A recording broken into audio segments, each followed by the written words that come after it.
Okay, this video is to give a little bit more instruction on some of the work that I do for the intake manifold and how to get inside some of these runners. So I'll just give you kind of a basic rundown.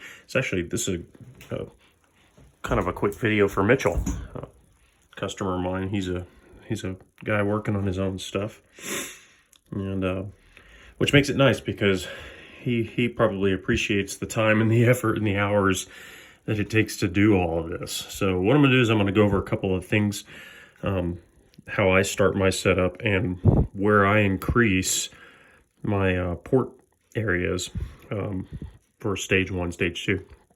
So anyway, we'll go over a couple of the main tools that I use, and then I'll show you some of the things that I do actually inside here. First of all, I use a variac and I use electric Dremels. And the reason why is because when I was porting with air for the long time, I was doing so much with air. I was burning out compressors because I wasn't letting them do their rest time. And I would always burn out air Dremels, and no matter how clean my air supply was.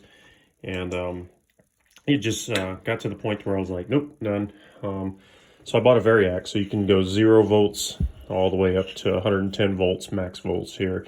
And typically I run usually anywhere between 50 and 65 on the variac for speed. And it varies the speed of the output. So basically I plug it in, turn it on, plug it into here, and then this is controlled by that output.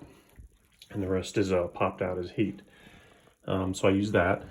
I use aluminum burrs, and I basically start with the small aluminum burr, and then I step up to a larger aluminum burr.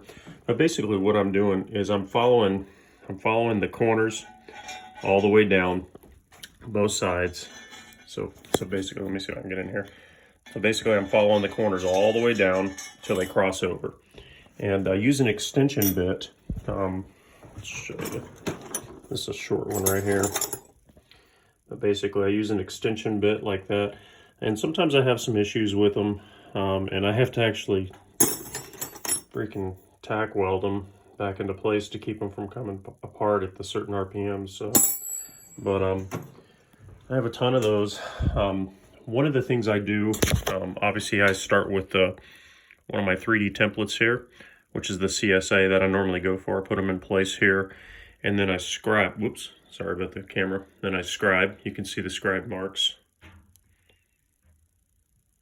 And then I set the mill up, and once I tram the mill, tramming means I set the level this way, and I set the level this way, so it's perpendicular to the face of the surface that I'm working on. So once I do that, let me get my flashlight here. One of the areas you can see right there, right below the injector boss right there, short side radius. So basically I start out by running the mill. I'll run the mill straight down. I come straight down inside of this, and it actually starts touching about right there. And what I do is I walk that short side radius back, and I bring it back. But you've got to be careful with that, because when you look inside the injector boss port here, you can't go too far to where you expose the O-ring of the injector. So that's kind of that was a hit or miss on some things that I'd worked on in the past. And you can get too close to that area right there, but you can see there's probably at least an 1/8 inch of material that can drop back that way. So that's one of the areas I work there. Let me see if I can get this flashlight to behave. Okay, so down inside the runner there, it's very time consuming to try to expand the width of that wall down inside of there, side to side. So I go for using the round bits there and there to bring the corners down and to make the port taller inside all the way to this side. So yes, it actually tapers to when it gets to this side here. So more of my width is on this port all the way around to the inside of that port there. Doggone phone, focus. Focus. Almost had it. So anyway, you can see in those areas right there. So what I'm doing is I'm making the port from this point here taller, from here taller, here taller, and I go back as much as I can, because I mean there's that much material all the way back there. I mean, you've got a lot of material you can take out. If you go too much on side to side right here, you don't want to change the width of the port too much. So I usually do the lengthwise. I change the length of my port like a cathedral, but it's not cathedral shaped, but I just change the y-axis here instead of the x-axis. Now I do go through and I completely clean the walls up of the x-axis all the way down, but where I'm making the big difference is in the bottom of the port, in the corners, and straight across all the way down. The stuff that's easy to get to, you know.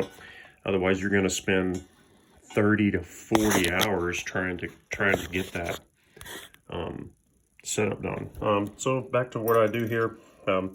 Notice this is a rounded tip here on this one. This one's a square tip on this end mill. I do my shaping. The shaping comes through. I do an initial shaping come through. There's videos show how I do that to keep everything square. And then I use my DRO to make sure I'm coming back exactly to the same spot each time. And not that that really matters or anything, but it's a very clean operation. And one of these days when I get a Tormach CNC in this building here, it'll do that for me and probably take 6 hours off of my time to do these things. But that's a way off, or ways off. So back down to here, I do use cartridge rolls. Once I get done, I go back in and I cartridge roll everything to clean up my surface after I've shaped the port. And then for my finish, obviously I use a shell, and then carbide tips on here. This spins at a certain RPM, and then I do a very slim cut, come straight across, slim cut again, until I have a nice clean finish that's less than 2/1000ths. From each side, because if you take it off too much, it's not going to sit right on the engine block. So it's just a nice clean finish when I get done, and then that way we have a good sealing surface for the intake manifold gaskets. So anyway, so there you go. That's what I'm doing. I'm raising the port pretty much with God, I hate holding the phone at the same time. Anyway, I'm raising the port in the corner using an aluminum burr round, and then when I go back and hit the side walls and stuff, I use my rectangular oval, whatever you want to call it. I'm not sure, but anyway, that's the guy I use a lot right there. So, but it takes me, when I set up, once I'm done tramming, setup is about freaking 1 hour to 2 hours of setting up and tramming, making sure it's right, getting the sign plate in place. I usually don't move my sign plate. It's always in the same spot. Once that's all nailed down, then I start shaping the ports, and then basically I can get these 4 done in 1 day after setup, and then the next day I'll come back, flip, retram, make sure it's level again, and then go for the second set. So there's the second day that I'm not doing a full day. I mean, I'm probably doing 4 hours per side. So once I do that, then I start going back in and I rough shape all the ports with the hand bits. And basically I run a shop vac right there that sits in the port right here while I'm working that port, and it just keeps all of the chips and everything away so I can see what I'm doing. And then I use my LED flashlights a lot to basically get in there and see where I'm going. But anyway, so that's the tools that I use, the main tools that I use. Obviously I have a whole bunch more. Cartridge rolls for cleanup. Some of the larger ones I bought in the past, I don't use those. There's some more of extension bits right there from DeWalt. Oh, and then once I'm done, I use a fresh flex hone to go back and get a really nice finish, even after cartridge rolling. And it just goes back in and cleans up the areas really nice. So I don't have any restriction in flow. Let me see what else we got here. Definitely want the 8-inch mandrels. Those are handy. The shorter versions right here, if you're doing a lot of cleanup on the on just the entry side right here. And then let's see what else. And that's about it. So a lot of time is all just setting up and clamping everything down on the mill. So and then my template just stays the same. I've not really changed it much. I've kept it very similar to your intake gaskets and a set of worked EQ heads. I basically took a set of stage 1 EQ heads and started with that. And then so you can see when I do this port here, whoops, when I do this port here, you can see the difference in the CSA that we increase it to. It's quite a bit. So, and that's where it makes really good power. It's been doing really well. And then depending on, like I said in other videos before, this is a weird one. Look at this one. That's some funky looking shift inside of that. But anyway, I take these across here and then come up. I mill this area down, so I come straight across here, come up, take this little triangle piece out, go all the way across, open this wall all the way back up here, both sides, all the way down. And then the VRP comes in, sits flush, sits back. It doesn't seal every single corner that's in there. It's not made to do that. It's just made to reduce the main velocity of the airflow that could get caught up down here in these areas here. So I don't use those at all. And then once those are in place there, then I go back in with a wedge, and depending on the wedge size that I produce, I can make the opening larger for more horsepower, or I can make it, larger for more torque and smaller for more horsepower. And obviously this all has to be completely reworked down here too. But anyway, that's the gist of it right there. So I'm basically taking the width of the port and going tall lengthwise here on the y-axis here, instead of spending too much time going on the x-axis, because that can get pretty thin.